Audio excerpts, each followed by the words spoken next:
wuoyo to yudo seyo kawuok e sirkal nyaka jogo maonge sirkal. An akawo thuolo mar goyo erokamano ne kanisewa. Mokwongo nyaka wang'e ni kanisa en duond jopiny. Kanisa mbaka ni kanyo ochakore gi askofu, riwruok mar askofu mar kanisa wa maduong' mar Catholic. Gima ne giwacho katemo ng'iyo te gik ma wasebedo kwa wacho ndalo duto.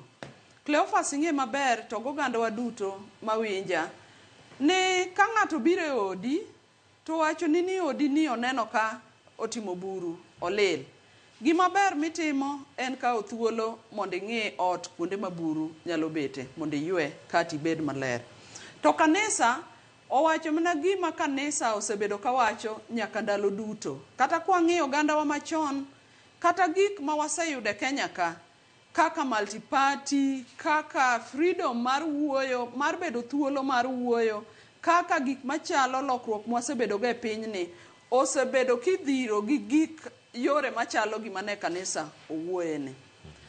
Kwa paro ndalo machon ne wan gi bishobe mosekalo kaka Alexander Muga, kaka Bishop Okulu Gini, Archbishop Okoth Gini, to gi bishobe wa gi kanisa kaka osebedo nyaka nene Timothy Njoya Gini.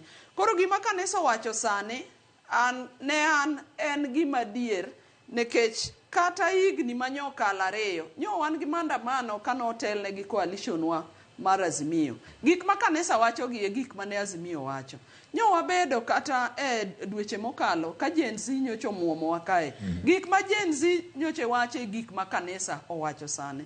So kanisa wuoyo e gik matimore e Kenya ka maka jatelo ochiko ite koloki to wanyalo bedo gi piny maber. Achiel kuom gik ma kanisa wacho gin gik machalo abduction. Gin gik mwasewuoye nyaka wan jotelo nyaka e bunge.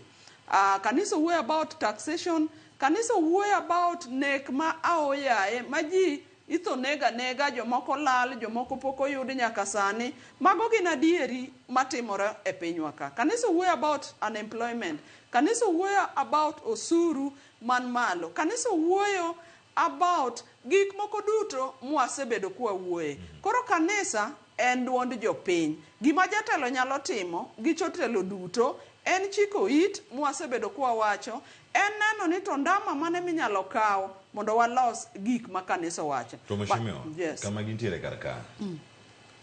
Sirkal ikono kod kanisa ni owe miriambo. Singo ma ichiwo tok chop kare. En gima osebedo ka udhiro.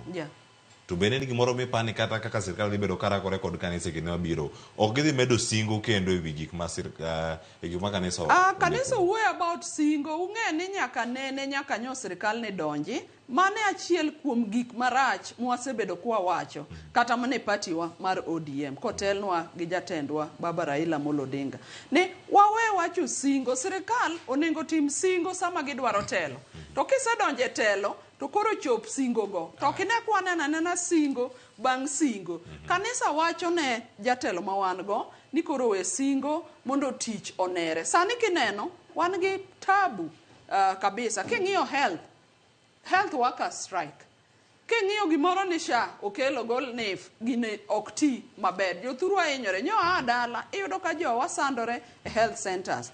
Kidhi ng'iyo universities, the dons are on the streets. Gitimo ang'owa ging'anyo. Magi e promises miwacho ni gik mosewachi ne jothurwa mondo tim. Wanyiso president kata kuonde ma wantie ni wawe singo koro. President owe singo, sirkal owe singo. Koro jopiny one tich katimore. Erokamano. Mheshimiwa Peter Masara, ngeche 29 mano madongo 29 kare kanyo matindo ariyo. Ka joma kare nigi loch to ji duto mor. To ka joricho e jotelo to ji ng'ura.